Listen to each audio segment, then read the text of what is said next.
大家諗唔諗到，香港竟然有一日連極核心規劃級數最高嘅北部都會區地皮5億5千萬底價都冇人要，直接流拍地，產商集體平買用腳投票，庫房年年千億赤字，靠借新債還舊債度日。呢個畫面擺幾年前根本冇人信，覺得係啲人說夢。但而家呢個超恐怖嘅經濟現實，正正發生喺我哋每一個香港人眼前。今日我哋唔講空話，唔講官話，實實在在同大家拆解香港經濟到底空心到咩程度，庫房到底被掏空幾多，最後呢筆巨型數字爛賬，最後係邊個買單？你嘅樓、你嘅積蓄、你嘅未來會點樣被拖落水？喺香港幾十年嘅經濟發展認知入面，有兩條從來冇被打破嘅鐵律，深深烙印喺晒香港人嘅腦海入面。第一，香港核心地段嘅優質地皮永遠稀缺，只要政府推出合規拍賣地實，一定引嚟各大地產巨頭爭相搶地，高價成交。流拍呢件事簡直係天方夜譚。第二，香港作為頂級國際金融中心，庫房儲備向來充足，財稅體系成熟，收入多元，根本唔可能出現長期巨額赤字，靠舉債先可以維持政府運作嘅情況。擺喺幾年前，若果有人同你講香港核心巨型地皮會冇人問津，底價都唔使有人接，特區政府年年要背住近千億赤字，靠千億發債先可以撐落去，9成9香港人都會覺得呢個人係發夢亂噏、危言窿聽。但係時勢鐵底變天，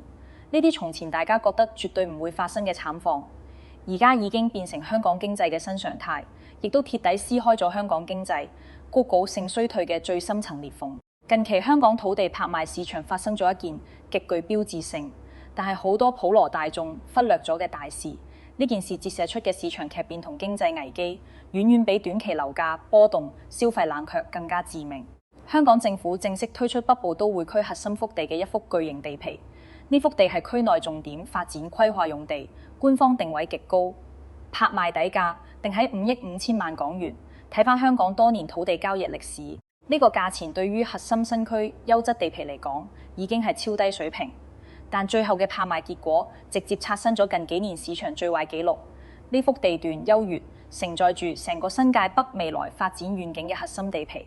全程零地產商入標、零競價、零承接，最後淪為鐵底流拍，連最基本嘅底價都冇人肯接手。表面上只係一塊地流拍，實際上係全港主流地產資本用真金白銀度做咗一次最真實嘅市場投票，係成個行業對香港未來地皮價值、樓市前景、經濟增值潛力投下嘅不信任票。全港發展商罕有地達成共識，集體焚買、集體撤退，唔再參與政府主導嘅核心地皮競投。呢個絕對唔係單間公司嘅經營決定，而係成個地產界對香港經濟基本盤嘅全面否定。土地市場全面凍結，資本集體撤場，與之形成極端對比嘅係特區政府不斷擴張嘅舉債節奏。財政司司長陳茂波多次喺公開訪問、財政預算化煲會上面釋放信號，表明政府會維持每年1000億級別嘅發債規模，不斷加大基建投資，將呢套財政運作模式包裝成佈局未來、長線賦能香港經濟嘅戰略投資。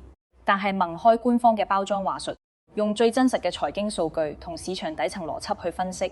而家香港大規模發債早已經脫離咗良性基建投資嘅範疇，本質就係典型嘅借新還舊舉債續命。每一筆新債根本唔係用嚟升級產業、完善民生配套，只係用嚟填補舊債缺口、支付到期本息。土地收入斷崖式下跌，債務潰壩不斷暴增，一冷一熱、一縮一漲，完美演繹咗香港經濟全方位倒退嘅殘酷現實。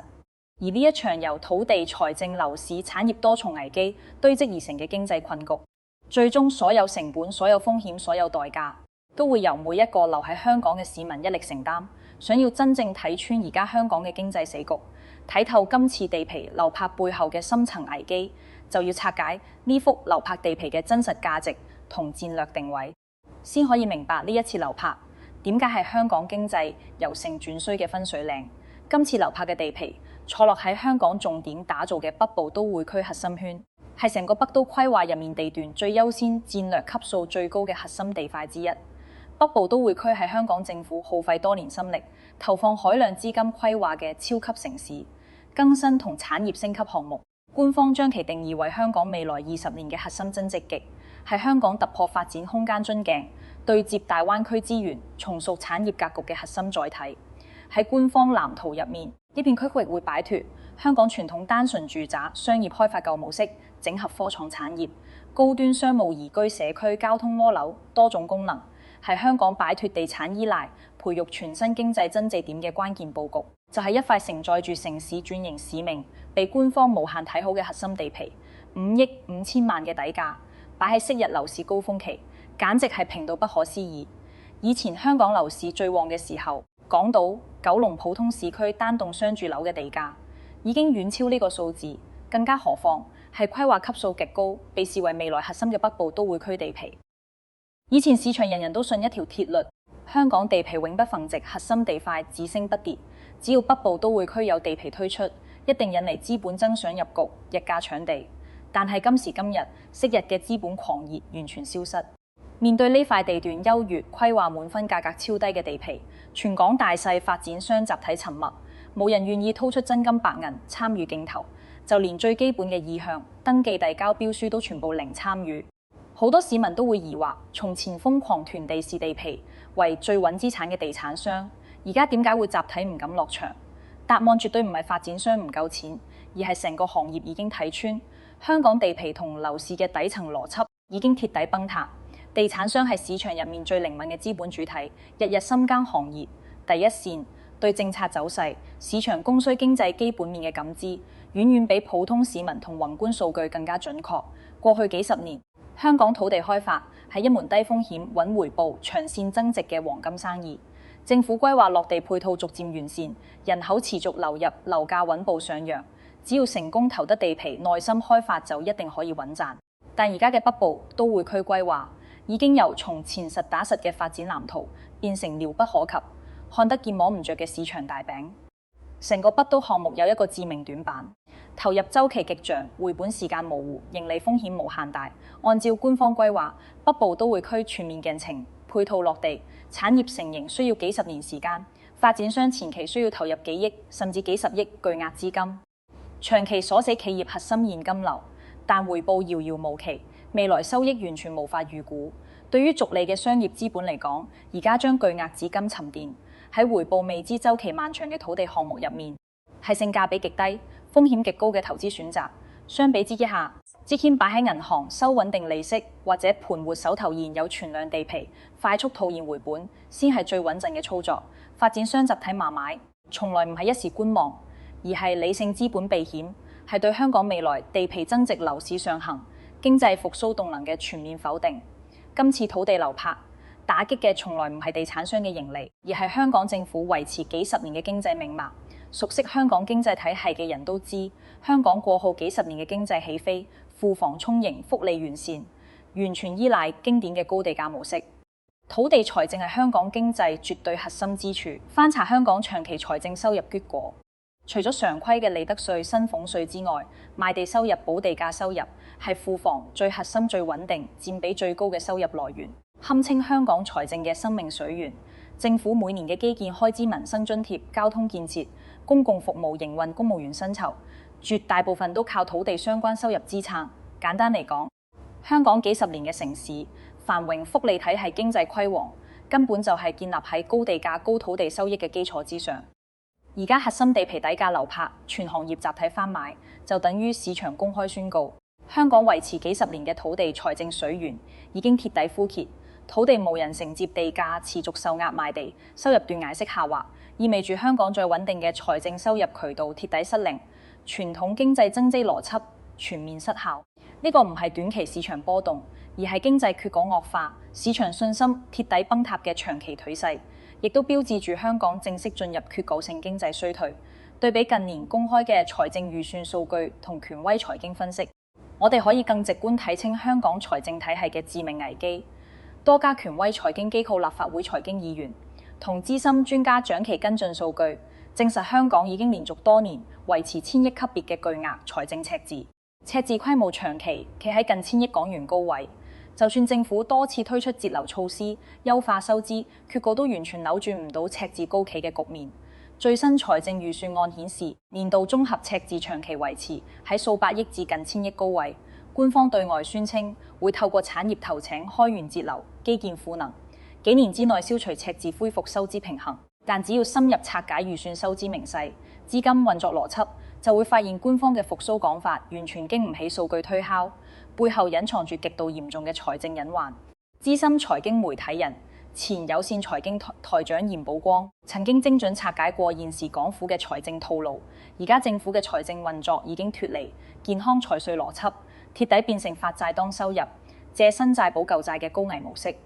最新收支數據顯示，香港政府全年整體總收入只係5000幾億港元，但剛性開支、發展開支長期高企，收支缺口極其攀大。為咗填補巨額缺口，維持庫房帳面平衡，政府正式進入常態化大規模發債階段，明確規劃未來5個財政年度，將年度發債規模擴容至人9米50億港元級別。大家可以對比一下，政府全年真實先得5000幾億收入，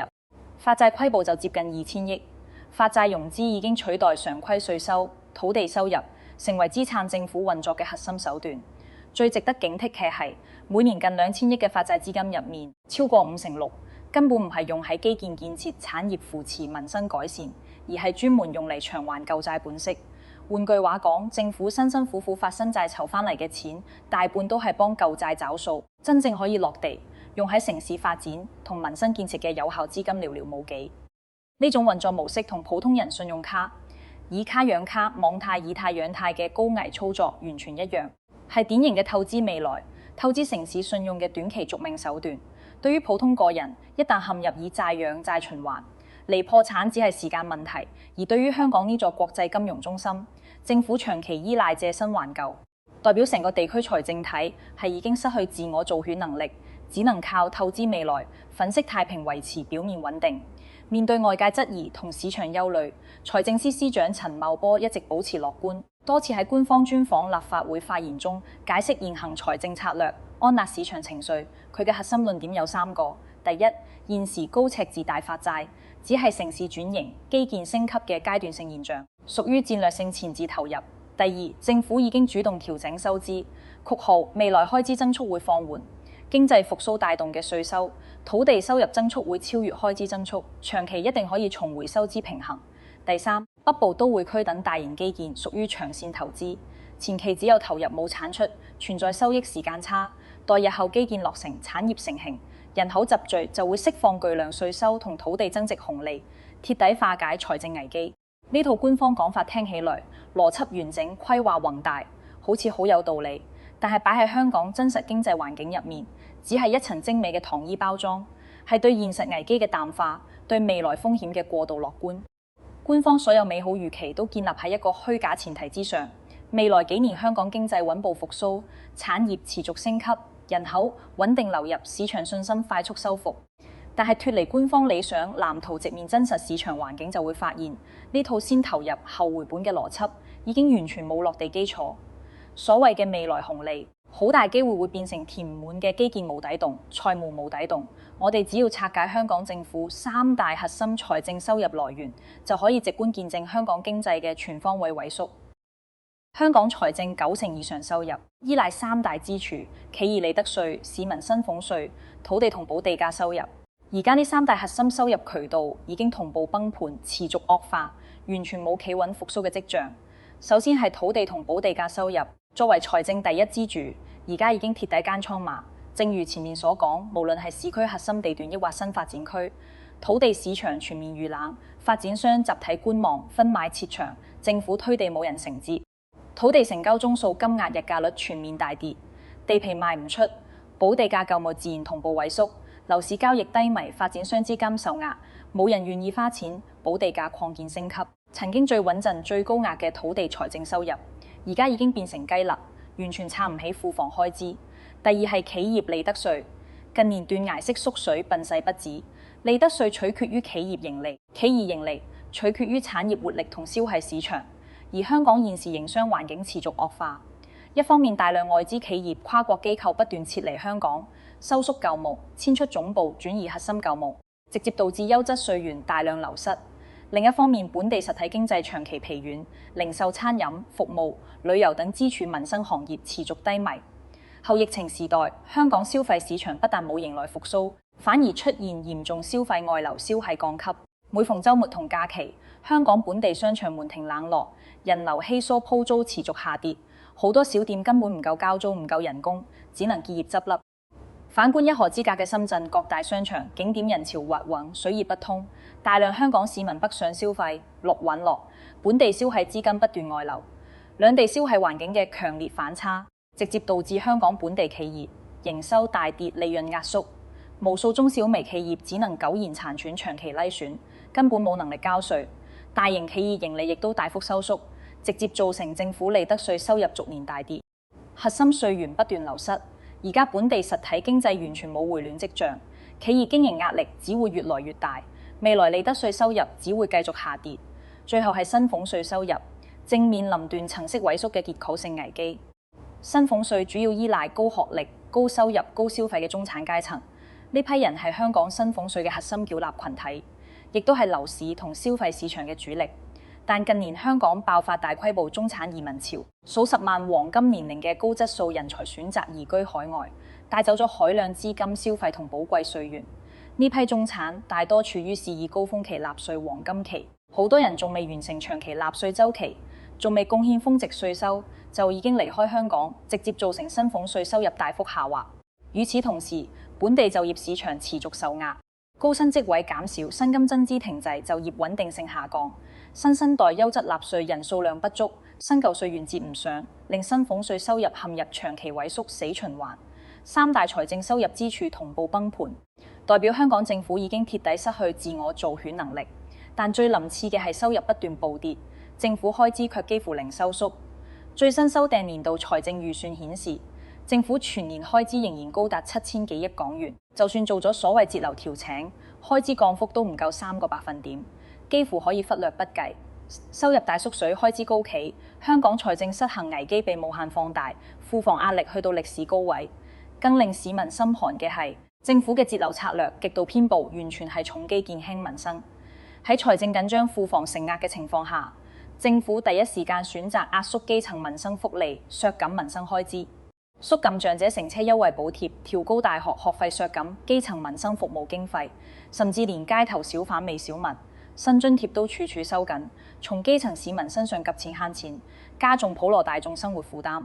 但係面對北部都會區呢類動輒幾千億、上萬億嘅超級基建大白象工程，政府就毫不手軟，毫無節流念頭，不斷大手筆投錢，持續加碼，一邊瘋狂壓縮市民福利，榨取基層資源，一邊無節制投入長線高風險基建。呢種極度失衡嘅財政取態，不但加劇社會矛盾，更加令香港財政危機不斷惡化。翻睇香港庫房儲備數據，危機嘅迫切性一目了然。香港財政儲備曾經突破1萬億港元，係幾代香港人積落嘅家底，係香港金融穩定、經濟安全嘅最後防線。但經歷年年巨額赤字，持續大規模發債、海量基建投入之後，而家財政儲備只係剩翻6400幾億港元。較歷史高位大幅蒸發，對比每年7000幾億嘅高額開支，而家嘅庫房儲備只足夠政府撐8個月左右嘅基本運作。一旦遇到市場波動、經濟下行突發風險，庫房即刻面臨冇錢可用嘅窘境。多家權威財經機構透過建模推演，得出極度警示嘅結論。按照而家收入暴跌、開支高企、發債擴容、基建瘋狂加碼嘅頹勢，香港財政儲備好大機會6年之內係鐵底清零。6年時間喺城市發展歷史入面只係一瞬間。最不公嘅係今日決策大舉發債、大舉投基建嘅負責人，6年之後大概率已經卸任退休安穩落場，完全唔使承擔任何後果。但庫房清零、債務爆雷、經濟蕭條嘅所有爛攤子，最終都係留低嘅每一個香港人買單。為咗拖延危機、份滿短期財政壓力，港府已經開始觸碰底線，研究動用外匯基金支撐基建，補足財政缺口。好多市民唔清楚外匯基金嘅重要性，呢筆錢係香港幾十年經濟積累嘅核心財富，係維持港元匯率穩定、金融市場穩定、抵擋外部風險嘅定海神針，係香港應對金融風暴、市場動盪嘅最後底牌。一旦為咗短期續命隨便動用外匯基金，就等於香港放棄咗最後嘅風險防線。外匯基金受損，信用弱化，會直接衝擊港元匯率，動搖外資信心，破壞整體金融體系穩定，後續連鎖金融危機嘅破壞力遠遠超過土地流拍、財政赤字嘅短期影響。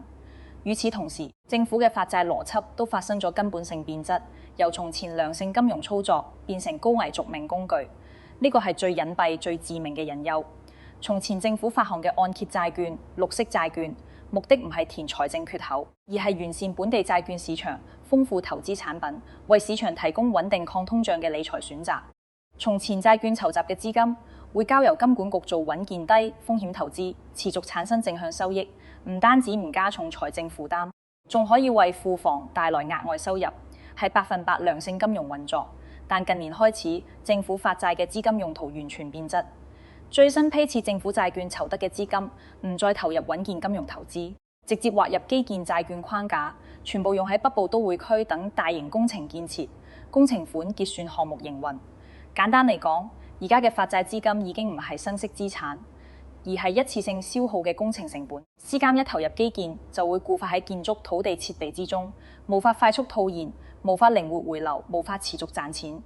基建投資本身就回報週期極長，風險極高，收益極不穩定。一個大型基建項目由開工到配套落地，產業成型、稅收回流，動輒10幾年、幾十年，中間只要出現市場波動、產業轉型、人口流失、規劃走樣，成個項目就會停擺，完全產生唔到經濟收益。呢就意味住而家政府為基建發行嘅巨額債務，根本冇辦法靠項目自身收益還錢，只可以不斷發新債滾舊債，透支城市信用維持運作。債務規模只會好似滾雪球一樣越滾越大，最終形成無藥可救嘅債務黑洞。資深財經專家早已發出嚴峻預警，港府現時嘅發債模式存在致命漏洞。過度依賴環球低息環境，系統性風險極大。政府一直抱覺得國際長期低息可以壓低發債成本，減輕還債壓力。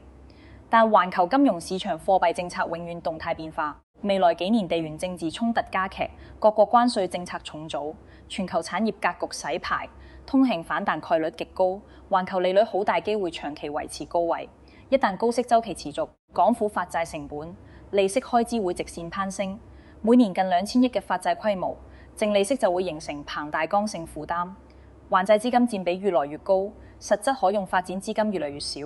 財政債務體係會快速陷入惡性循環，最終全面崩盤。呢個唔係後院嘅未來風險，而係正在發酵、步步逼近嘅現實危機。呢一場全方位嘅經濟、財政、債務危機，最終都會100%傳導落每一個香港市民嘅資產同生活之上。過去幾十年，香港人最核心嘅財富底氣、最穩陣嘅保值手段就係物業。樓價穩升，地皮增值，係幾代香港人根深蒂固嘅財富常識。物業亦都係普通家庭對抗通膨積累資產保障生活嘅核心依託。但今次北部都會區核心地皮5億5千萬底價流拍，鐵底打破咗香港地皮永不冧值、樓市只升不跌嘅神話，為全港樓價地價撳低咗全新底部。地皮係樓市最底層嘅價值支撐，地價持續走低，核心地皮冇人承接，代表樓市底層邏輯已經鬆動，樓價必然跟隨地價持續受壓，逐級下行。而家無數香港家庭物業資產不斷縮水，大批業主陷入負資產困境，家庭財富大幅攜值，資產安全備受衝擊。更可怕嘅係，隨住政府財政危機惡化，未來為咗填補債務缺口、減緩庫房壓力，必然會透過加稅加價、公共服務收費、收緊民生福利、提高行政收費等方式開源。到時香港市民既要面對資產縮水、收入下滑，又要承擔更高嘅生活成本、稅務壓力，全方位為政府嘅債務危機同經濟衰退買單。面對愈演愈烈嘅經濟死局，官方仍然維持樂觀論調。陳茂波多次公開表示，香港正處於轉型關鍵期，只要持續北部都會區大興土木，完善基建打通大灣區融合通道，就可以吸引海量資金、人才、企業湧入，徹底解決赤字同產業笨勢，實現經濟逆轉。但呢套理想主義邏輯完全忽視咗香港當下嘅核心病灶。香港而家最大嘅問題，從來唔係基建唔夠多、樓宇唔夠新，而係制度優勢弱化、產業競爭力流失、營商吸引力下降、城市獨特性消退。從前香港可以成為國際金融中心，吸引環球資本人才，靠嘅係獨一無二嘅制度優勢、自由營商環境，接軌全球嘅金融體，係不可替代嘅區位價值。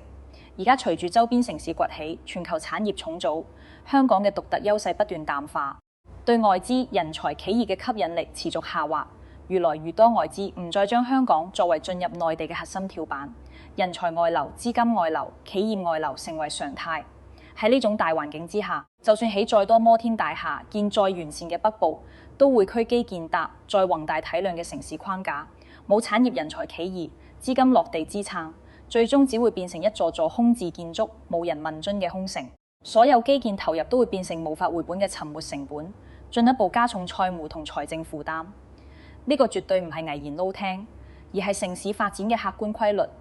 冇產業內核嘅基建擴張，永遠都只會係無效投資、城市負擔。翻睇香港近年嘅發債同財政軌跡，經濟退步嘅軌跡一清二楚。數年前，香港年度發債規模只係幾十億港元，發債資金全部用喺市場投資，正向賦能經濟。當時庫房充足，產業活躍，市場信心十足，經濟處於良性增資週期。短短幾年時間，年度發債規模暴升至近2000億，幾十倍增幅對應嘅唔係產業升級、經濟起飛，而係產業萎縮、稅源流失、土地失靈、經濟失速。呢種靠政府舉債基建托底嘅經濟模式，同內地部分城市曾經嘅城投債粗放發展模式如出一轆，係典型嘅透支未來、低效粗放發展，完全唔符合國際金融中心嘅高端定位，亦都係香港經濟轉型失敗、實體全面退步嘅最有力證據。而家香港市場已經形成咗牢固嘅通縮惡性閉環，難以自行破解。隨住土地神話破滅，樓價大跌，經濟前景暗淡，市民市場信心鐵底崩塌，消費意欲、投資欲大幅下滑，大量香港人選擇轉移資產，消費降級，留存現金，盡可能規避市場風險，守住家庭積蓄。市民越係唔消費、唔投資，本地產業就越低迷，企業盈利越差，政府稅收同土地收入就越少。收入越少，政府就越要加發債、加稅壓縮民生福利，進一步打壓市場信心，加重市民負擔，最終形成消費降級、